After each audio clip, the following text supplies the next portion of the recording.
Does your business feel like a digital scavenger hunt?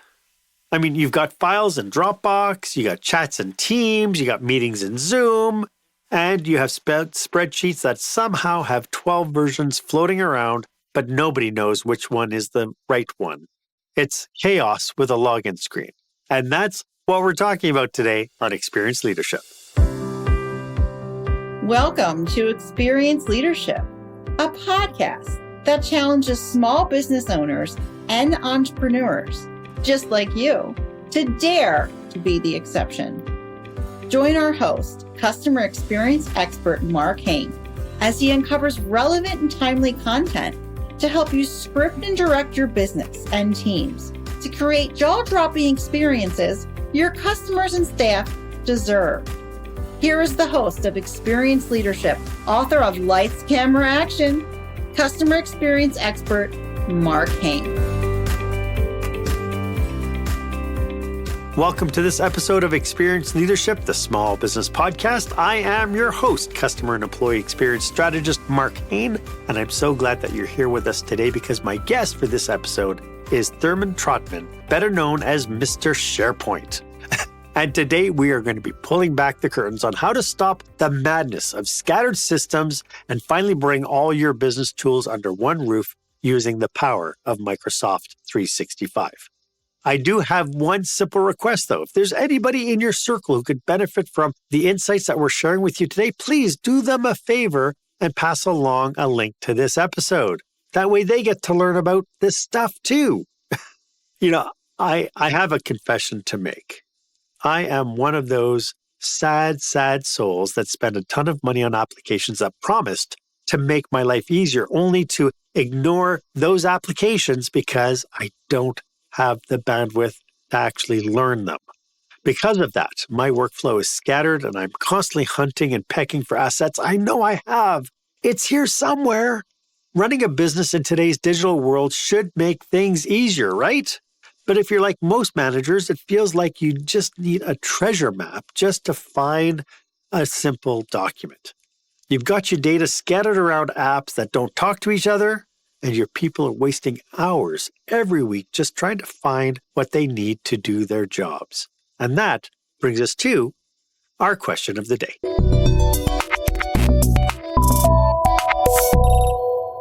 So, how much time and money is your team wasting trying to find information that's really just hiding in plain sight?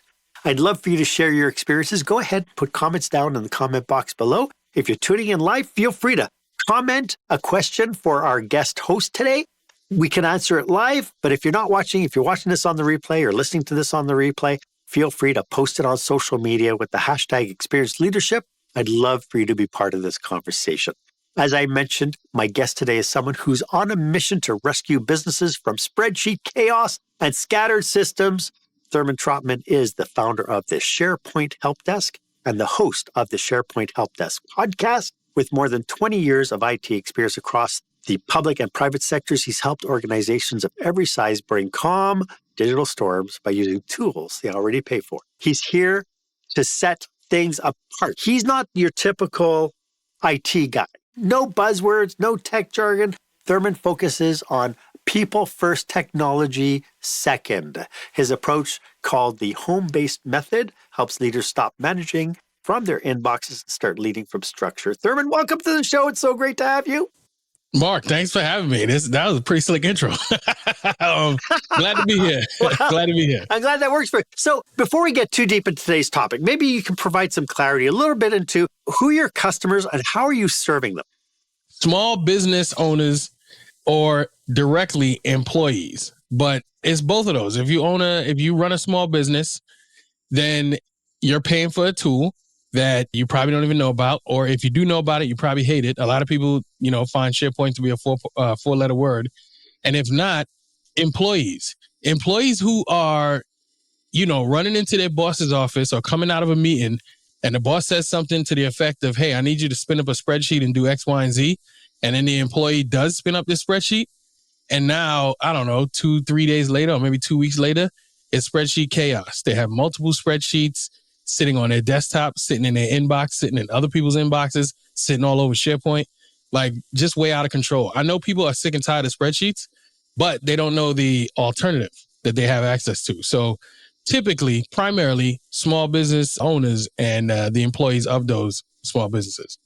So why are so many businesses drowning in this digital clutter? I mean, once, Microsoft came out with Word and they came out with the spreadsheet, Excel, and they came out, it was supposed to make our lives easier. So why are we drowning in all this digital clutter now? It's too much. People think you need to, do more to do better. When I was listening to some AI channel on YouTube the other day, they took Charlie Munger's words and now they like run a whole channel where they just take his words, which is strange, and have him speaking as though he's just giving a lecture. And his thing apparently, listening to these talks, is stop getting fancy with your investing. It's very simple. It's very boring. It's very basic to grow your wealth, but it's extremely effective. But, you turn on these channels and you see people screaming about the next hot stock and all this other stuff. And he's like, all that's just extra noise. You don't have to pay attention to that. You keep your investing extremely simple, very boring, and watch it grow and be super productive for you. And that's the same way I look at SharePoint. SharePoint can do a million things, but there's only a few things that you need to really excel in business. And that's the same thing with all these other tools, spreadsheets, Word documents, PowerPoint, all of that. There's a pretty basic thing that you need to do to get your business off the ground. And when you're running your business or your organization, your large organization, it doesn't need to be all confusing and out of control.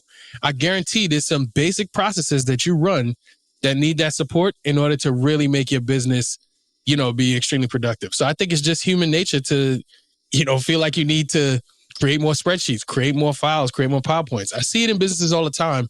Their libraries are loaded with tons and tons and tons of documents that they don't need. But, that's the way the humans run these businesses, and that's human nature to just do that kind of stuff. Would it be fair to say that a lot of the documents we create are more like brainstorming documents? Like you have an idea, and so you try to get it out onto a spreadsheet, and you try to outline stuff, and then you put it away, and then you can't remember what the heck you were doing. When you come back to it 3 months later, you see this. There's a lot of those. Right? That's part of my workflow is like, I'll come up, I need to document this. I need to write this down someplace or else I'm going to forget about it. And so then I open up a document and I log it out and I spend 10 minutes just brain dumping my idea. And then 6 months later, I can't even remember what that idea was, let alone the fact that I actually created a document for it. Let's say it's not an idea. Let's say that you just took over at a new company and you're the head of operations. If you're trying to get a hold on all of the processes that you need to, improve, you're probably going to spin up a spreadsheet. If you're trying to get a list of the employees that you're managing, let's say it's a whole lot of them, you're probably going to spin up a spreadsheet. Right. If you're trying to, track the software, let's say you just took over IT and the company is paying for too much software. The first thing you're going to do is probably spin up a spreadsheet. So even outside of the ideation world, you're creating permanent products that people are supposed to use, especially somebody who takes over for you, in a spreadsheet. That's part of the equation of developing all of these wacky documents. Right. So why do you think leaders underestimate how much this digital disorganization is costing them? Because I've worked in municipalities where it was like just a chore to find anything. The way that they catalog stuff, the way they did things was all like based on somebody's mindset. But then when you went looking for stuff, it's like I constantly had to go running into somebody's office and saying, where is this document? But I think leaders undervalue what this disorganization is actually costing them. Yeah, I think it could be a few different things. Like just taking the time out. You're busy, you got your everyday thing going, but it takes time to separate and, pay attention to this thing. Like let's say you're, in your house, let's say you have a backyard project that you need to do. You need to replace the deck. Every time you go and use the deck, you think to yourself, man, I really need to replace this thing. It looks terrible. There's a couple boards loose, or there's more than enough boards loose. It needs to be repainted, whatever. I don't know, whatever you do with a deck. You keep thinking that you need to do that, but you just keep using it because it's getting you by. It's good enough to sit your grill on top of, maybe hang out there when your friends come over, you're good to go. But if you took the time out, maybe on a weekend, and spent all that brain power to do it, I bet you could get it done. Or if you hire somebody, you give them your thoughts. You say, hey, listen, I need this deck replaced. It's out of control at this point. Can you do this, that, and the third for me? And then you just manage that person doing it. You get to have someone take all their brain power and focus on that thing and then bring it back to you and show you the new deck. And you're like, oh man, that's great. So it could be a number of different reasons. I know that's one of them because that's just human nature. That's everyday life where you're just like, I'm paying attention to what I got to do right now in front of me. I'm probably putting out fires and, I'll get to the deck when I need to, or I'll get to cleaning up my digital situation when I need to. Yeah. It just gets out of control for the time you start running a business. I think everybody who's tuning into this podcast right now could apply that metaphor to just cataloging their photos. Right? Yes. How many times we look at our phone and going, oh, we really should catalog and organize all this stuff. Are there any red flags that a company's digital setup is out of control that leaders should be aware of? Maybe they think everything's fine, but are there any red flags that say, hey, maybe it's not fine? So I don't want to sound sensational here. I think that's the word. But most businesses, if they've been doing business for, I don't know, a year or two, they highly likely look like this. They highly likely are disorganized. So normally I don't have to, or digitally disorganized. So normally I don't have to do some kind of like an audit. I don't have to usually do an audit. I just talk about these things. I promote them and I say, here's a better way to do things. And then people find me. But 9 times out of 10, a business that's been in operation for a year or two, highly likely have digital disorganization because there's actually a profession. I believe it's knowledge management where you can curate and properly, index and, sort information that people inside of an organization should be able to get their hands on easily. Like the knowledge managers do that. There's more that they do, but that's the least I could give you there. Usually you're just going to start your organization and, run your business. There's no knowledge manager. So no one is properly overseeing the way that you should be structuring this information and doing all that other stuff. It's just normal to have different people in different departments doing their own little thing with their folders, and then you just move on. So if there's a red flag, how long you been doing business? And I'm pretty sure that, you're digitally disorganized. So And to your point, we have somebody sitting at their desk opening something on their C drive. Oh, I just dated myself. Damn it. I'm still the old DOS guy with the C drive.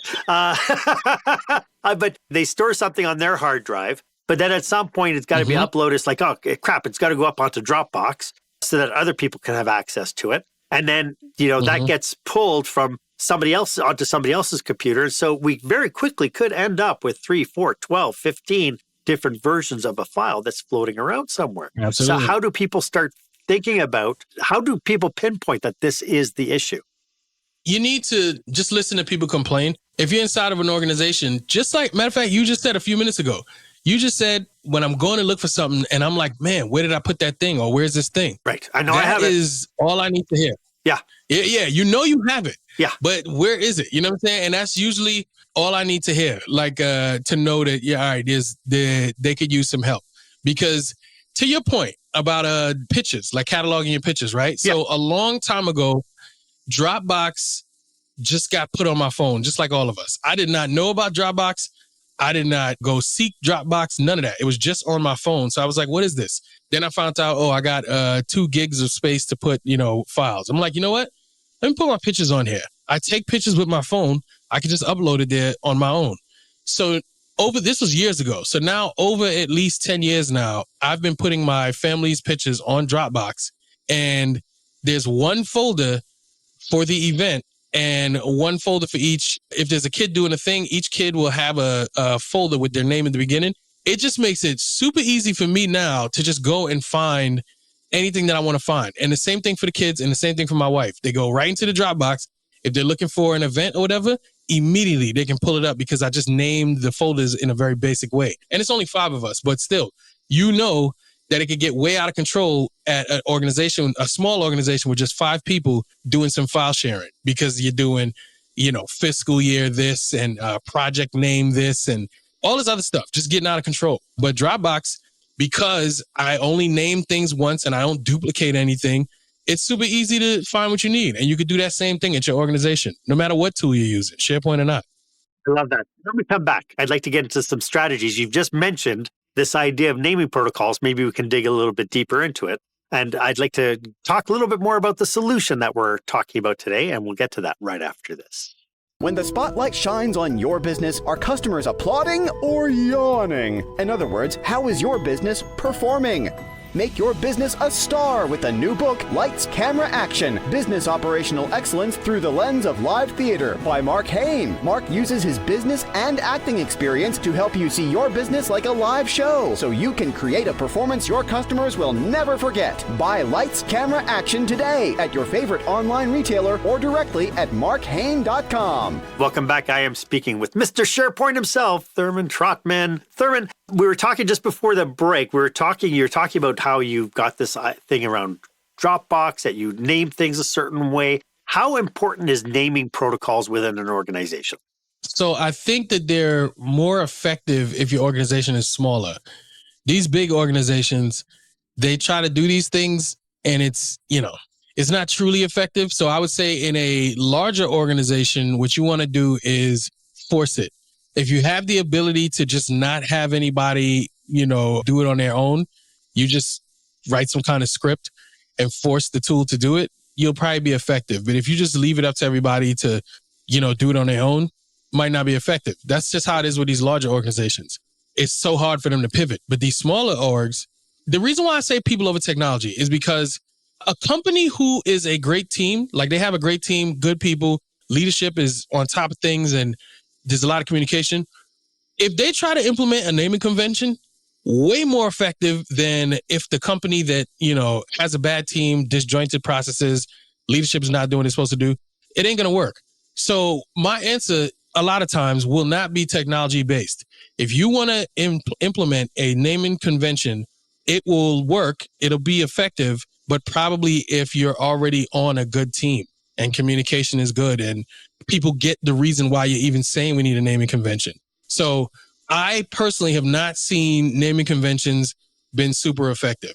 I've never seen it. Now, I won't say never. I've seen them be slightly effective. I haven't seen them be super effective.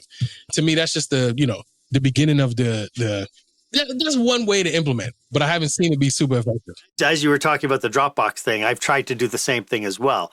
Putting my kids' photos in the kids' thing. But then, I have 4 kids. And then it's like, oh, do I create a folder with all 3 kids on it? Do I replicate the photos in everybody's file so that they have access to it? Will they be insulted if I forget to put, right? So to your point, I get how challenging that can be because there can be so many different variables within the naming convention anyway, right? In the best of times. Mm-hmm. I get a sense from our notes that SharePoint is one of those app packages it's part of Microsoft 365 that most people see, but they don't know what it is, or they don't even bother kind of try. They open it and they get so overwhelmed with it. Can you talk a little bit about what SharePoint is? What is that tool used for? The technical Microsoft explanation is it's a content management system, which that's cool. That'll explain most of it. But to be more specific and to give you some visuals about how you could use this, I use the acronym. The acronym is CMD. If you're familiar with the alphabet in the Army, Charlie, Mike, Delta. So C, M, and then D. The C is collect information. So SharePoint allows you to collect information where normally you would probably, spin up a spreadsheet or a Word document. Let's say it's a change request form.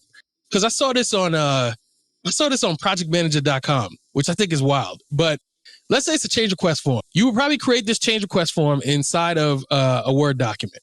It's not a form, but whatever. People will call it a form. You create a change request form inside of a Word document. You send it to people in an email, and you tell people to do a change request, quote, fill out this Word document and send it back to me. Then projectmanager.com said, all right, here's your change request log, which is a spreadsheet. So you take the information out of the Word document, you copy it, and you paste it into the spreadsheet, which is crazy. But this is a normal practice at a lot of organizations, big and small.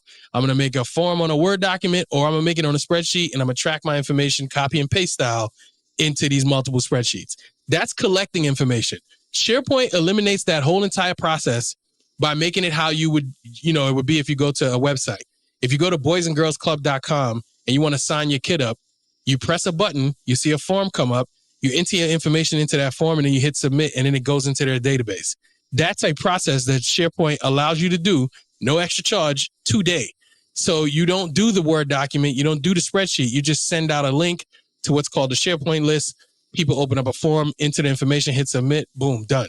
That's the collect information piece. The manage information piece is where you take all of your data and you just manage it inside of SharePoint. What do you want to do with it? Do you want to hide some columns? Do you want to cook up some new data against it? Do you want to export it to Excel and build some reports off of it? Do you want to do all of that stuff? You can do that inside of a SharePoint. And then display. The display part is websites. And I mean literal websites, except they're not .coms. They are websites that pertain to your business. So if you work at, Acme Company, you'll be using Acme Company internal website called the intranet, not acmecompany.com. That's for everybody else in the world. So collect information, manage information, and display information via a website, like a full-blown website, except it's just internal to your business. That's how I explain SharePoint. Because anything you mention that you might have heard that SharePoint can do, I can put it into the category of collecting, managing, or displaying, or the other way around. If you say, hey, I'm working on this project, how can I use SharePoint to do it? Can SharePoint do X, Y, and Z? And I'll tell you, highly likely it'll fit into one of those buckets or all three of those buckets. So that is the best way I like to explain what SharePoint is by telling you what it can actually do. Yeah. So for people tuning in, for people who especially might not be very technologically savvy, all they've heard is wah, wah, wah, wah, right? That it's like, I still think that the challenge is to get people to understand what it is and how it can save their business by becoming more effective.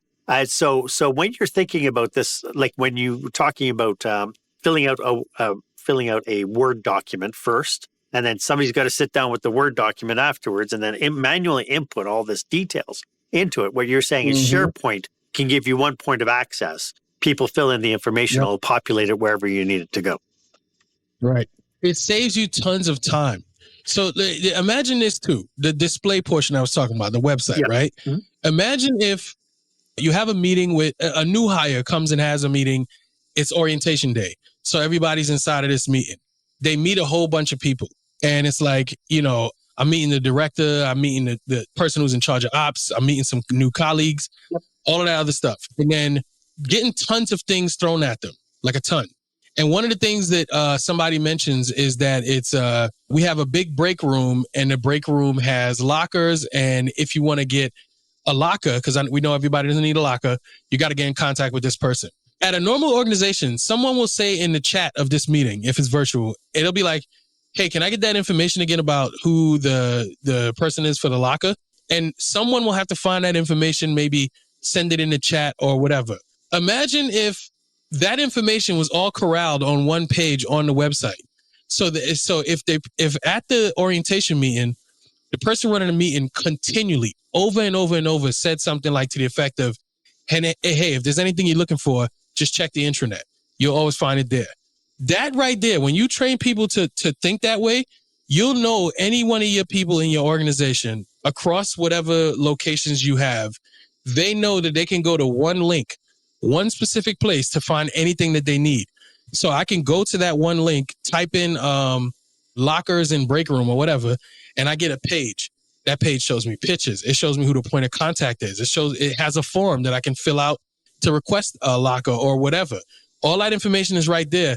That right there saves tons and tons of time, because people will normally have to jump through hoops and go all over the place to find the latest, greatest information about something at the organization. That is a time saver, and SharePoint can do that for you pretty easily with, an intranet. So how do people get to know what SharePoint can do for them, and how can they get an initial orientation on this tech?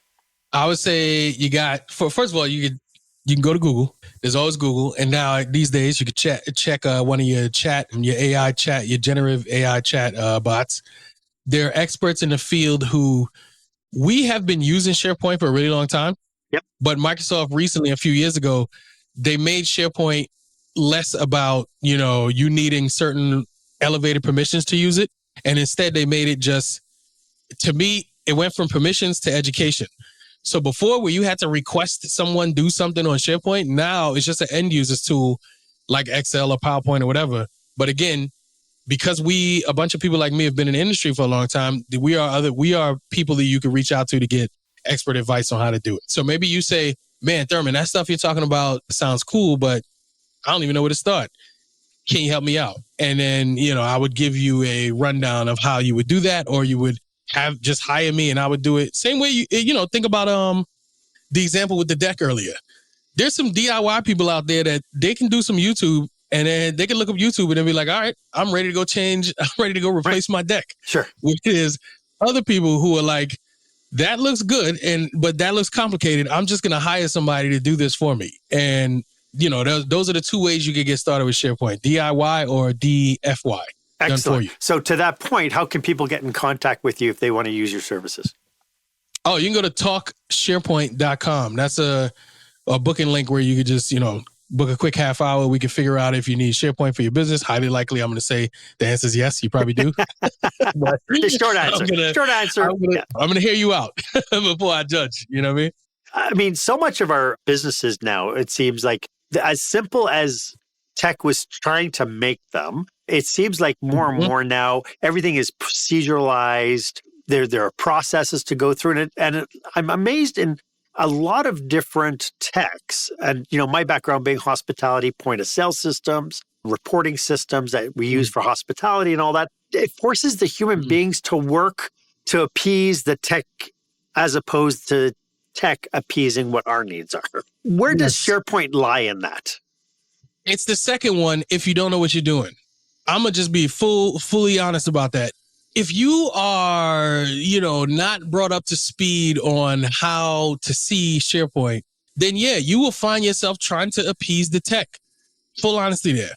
But if you go back to the thing I was talking about earlier, which is people over technology, if you are running a business and you know your processes and you know what it takes to do a thing, SharePoint and any other technology is only supposed to support you. It's not supposed to do the thing for you. Even AI. If you think about like going to the gym, I love to give this example because there's some people who you would say, hey, go to the gym. You know what I mean? You want to get fit, go work out. They'll be like, okay, wait, now I got to get me some sneakers. I got to get me some new shorts. I got to get me a fancy Apple Watch, you know what I mean? Or some other tracker, maybe a headband, you know what I mean? Like all of that before going to the gym. All of those things are technology. Right. And they're cool. They're nice, but you don't need them to go to the gym. The thing that you're focused on is getting fit. That's the reason why you want to go to the gym. So get what you got, your shorts, your kicks, whatever. Go to the gym and work out. Once you start to do that thing, when you get in your reps into, going to the gym, you know what to lift, when to do cardio, when to, whatever. You got all that down. Introduce some technology into that. Now you could bring in an Apple Watch to help you do what you're already doing, the important thing, more effectively. Because now Apple Watches can help you measure what you're doing. Or you're having back pains, you go to an expert, they say, oh, I see that the sneakers that you're wearing not properly supporting you, so they send in, pain up your back or whatever. Use these other sneakers. Those other sneakers are another type of technology. You use them to help you do what you're already doing, which is going to the gym, getting fit. It just helps you do them better. SharePoint is the same way. If you got a good team and you got your processes and you have the services and products you deliver to your customer and you do it well, all SharePoint is going to do is help you do it better. That's it. If you approach it correctly. So there are two things I got from that. Number one is stay focused on the objective. Why are you doing what you're doing? And what is the objective? And the second point is don't rely on the technology to solve your problem. Make sure that you're in whatever you're trying to do and then help you find a solution to what you're already doing. Right. Yes. It just makes it better. Like this technology that we're using right now. Yes. To be able to virtually speak to each other. At one point, you probably said, all right, I want to get guests on this show because I know that the goal there would be to learn from other people. I could teach my audience about these other people. Like I want to get guests on my show. There was a time when you had to physically do this in person. Then there was a time when you could do it over the phone and then you just record the phone conversation.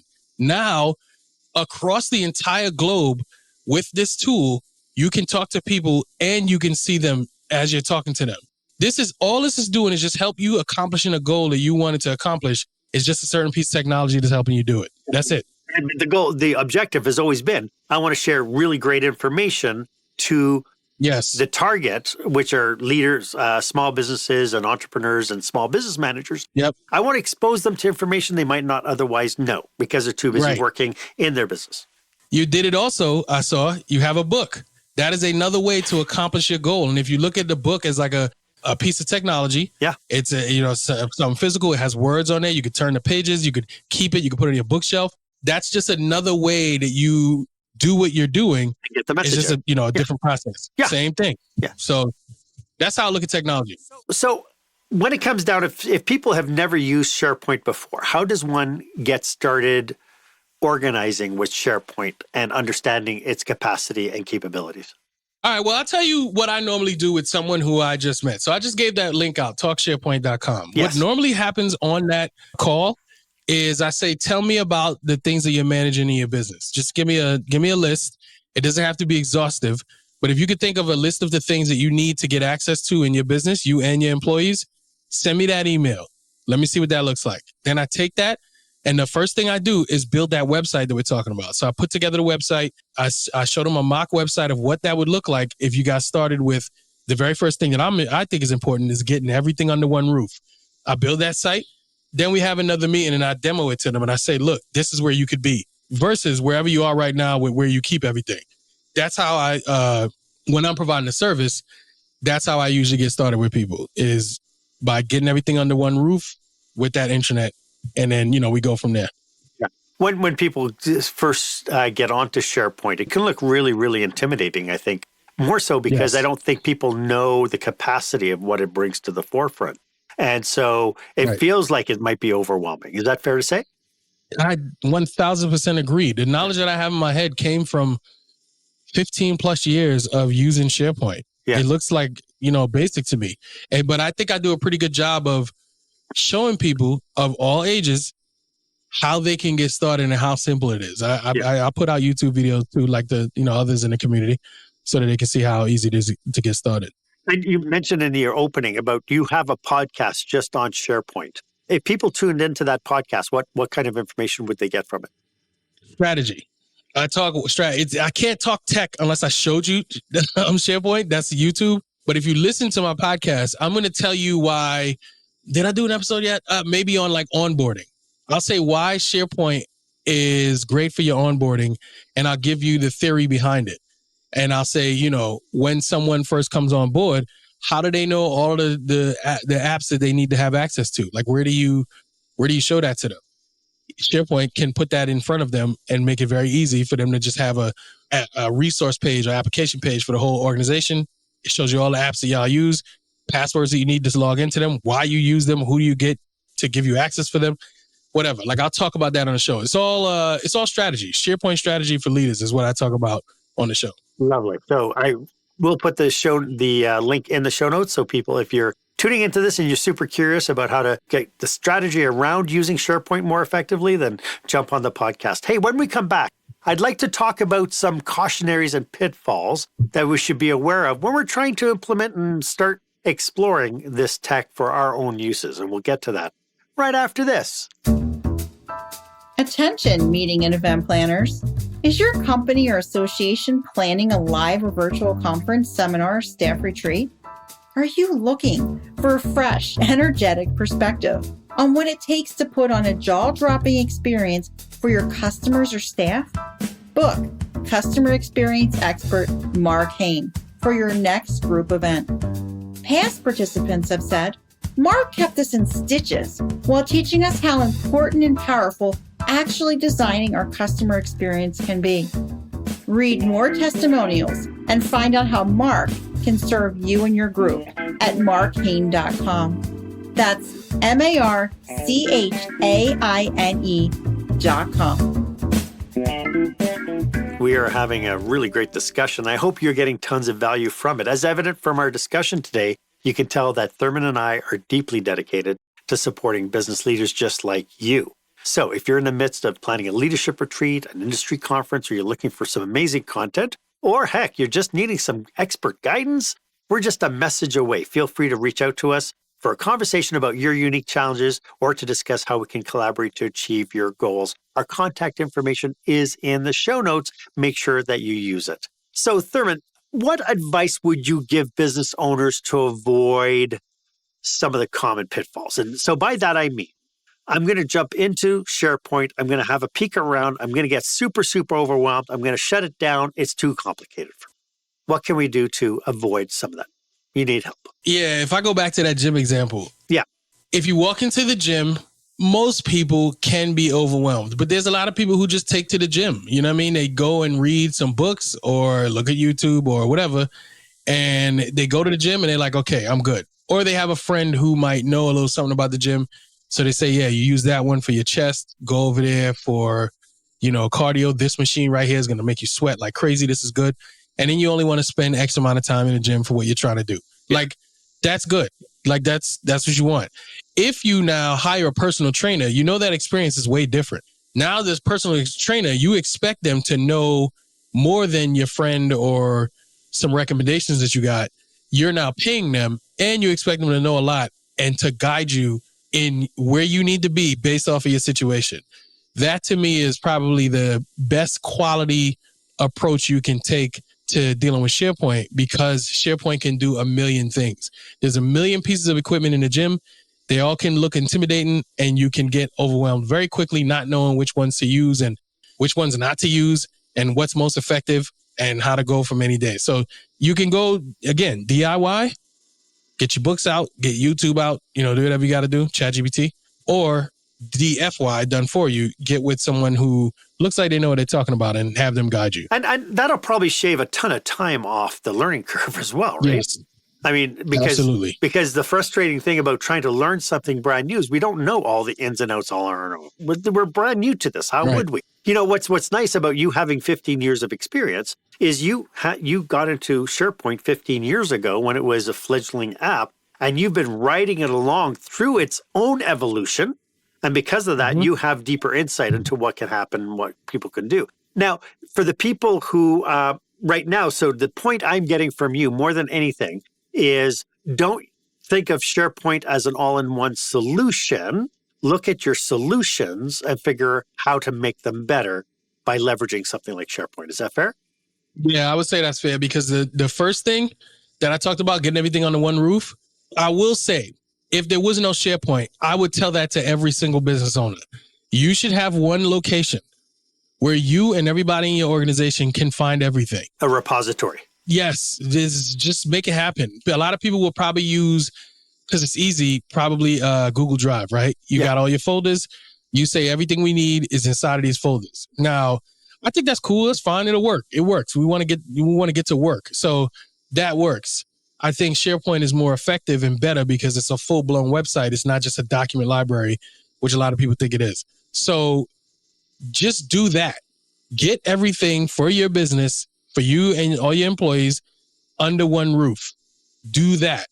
The second thing is eliminating spreadsheets. I think SharePoint is extremely effective at eliminating spreadsheets. If you have 4 or 5 spreadsheets that you need to run for operations and maybe just one department in your organization, you can eliminate that whole thing and just make it a website. It sounds crazy the way I'm saying it right now, but just, let's say it's an IT person running IT and they have a spreadsheet that shows all of the people, all of their computers and all their peripherals and all of their serial numbers and all this other stuff. Imagine putting that on a website is what I'm trying to explain, and getting rid of a spreadsheet. And anytime anybody needs it inside of the IT department, they go to one link. That's it. So again, when you put it into a spreadsheet, the idea with the spreadsheet is at some point you're going to need the data. So if I wanted to know what equipment John has and when it needs to be updated, I could just go to the SharePoint and do the search on SharePoint, as opposed to scrolling down how many computers there are in this organization and who's got them. Right. Yeah. Excellent. Yeah. It's a much better user experience. So when it comes down to kind of tipping our hats into testing out and playing with this technology, what pitfalls do you see people need to avoid, and what cautionaries do you have as people want to enter that fray? Well, I know when I was young in my career, I thought SharePoint could do everything. So When Don't you're a think hammer, that. everything's a nail. Yeah, exactly. I was that person when I first discovered it. I went and took training on it, and I was like, oh man, this is going to change the world, the whole organization. And I went back and I became annoyingly the SharePoint guy. You know what I mean? Like, wouldn't shut up about it.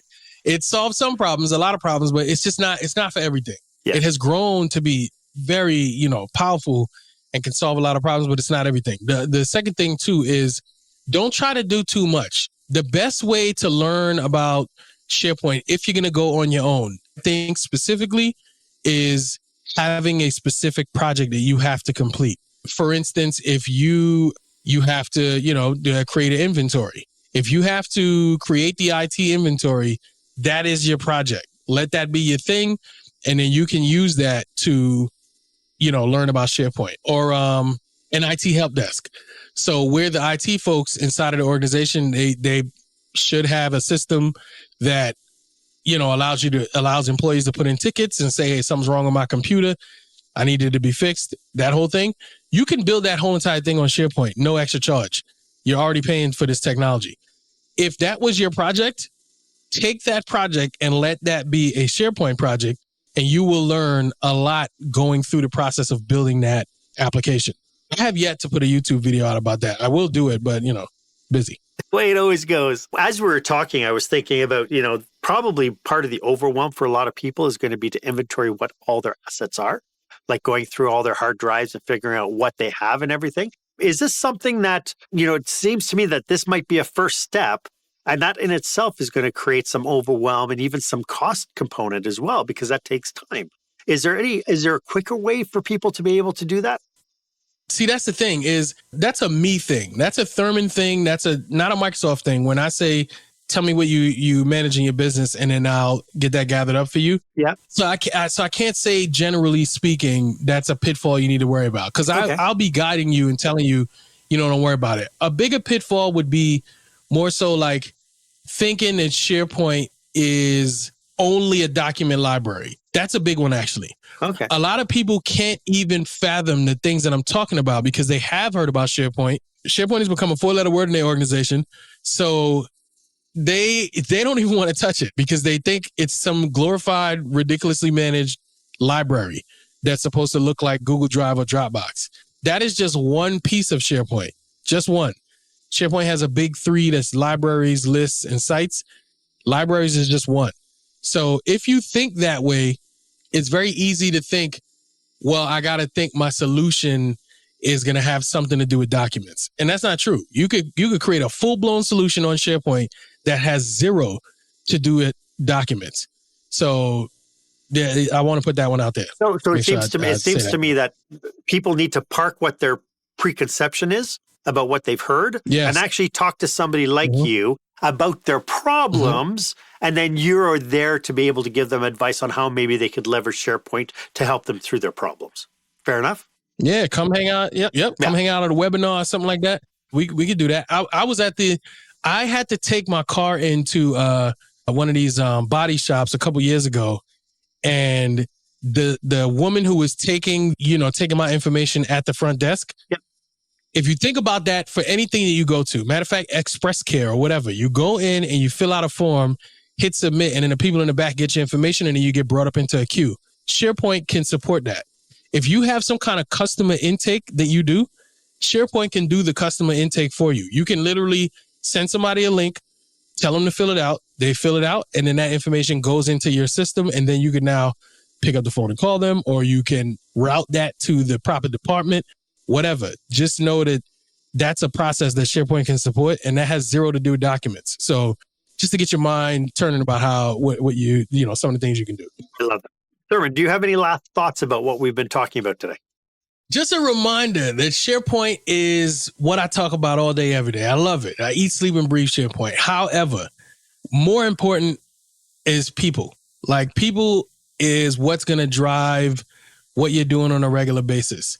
So if your folks work at a mechanic shop and they are, stressed because they can't easily find inventory for what they, need to get cars spun up or whatever, or they don't have an easy ordering system, tackle that. Don't ignore that and then come in and say, hey, I got this cool new technology we can use. you lost them right from the beginning. Solve their problems. So people over technology, more important than anything. Even with AI, got to put that out there too. Yeah. I don't know about Terminator 2. I'm a Terminator 2 guy, so I don't know if AI is going to really turn into Terminator 2, but at least for now, it's still, even with AI, people over technology. The thing, it's here and it is a tool, right? It's here and it's exactly. So, Thurman, this has been great. Exactly. Could you remind everybody one more time how they can get a hold of you? Yeah, the best place to have a chat with me, one-on-one, or with your team, talksharepoint.com. And if not, just follow me on LinkedIn. I am there all day, every day, talking about SharePoint. Hey, won't shut up about it. Thank you so much for sharing it with us today, sharing your passion, which is blatantly clear, your expertise. It's been absolutely brilliant. Thank you for doing this today. Thanks for having me, Marc. This was fun. I enjoyed it. Why don't you let me know if this was of value to you? As always, my offer stands. If you would like 30 minutes of my time to brainstorm your business with you and your team, feel free to book yourself on my online calendar. The link is in the show notes. And if you're thinking about you have this problem in your business about how you're managing data and how to find stuff, then connect with Thurman because he is a master at what he does. And as always, if you give me a call, it would be my honor to be of service to you. And while you're at it, why don't you go ahead, leave a comment or review about this episode. Let me know how we're doing. I'd love to get your feedback. Was this of value to you? And do you have any other suggestions as to content you would like? And of course, if you haven't done so yet, please make sure that you subscribe to the podcast. That way you get notifications when I bring fresh new content each and every week with brand new experts. You'll get notification of that. 2 minutes to the hour. I make absolutely sure we go 2 minutes before with the countdown. So I'm here for you. Thank you so much for joining me today. My name is Marc Hain. I hope you stay safe. I hope you stay healthy. And I hope you dare to be the exception. Bye for now. Thank you for joining us this week on Experience Leadership. Make sure you visit marchain.com for a full directory of available episodes. While you're at it, if you found today's content valuable, please share it and tell your friends about the show. As Marc says, knowledge is power, but only if you share it. Be sure to tune in each week for the newest episode. Please stay safe, stay healthy, and dare to be the exception.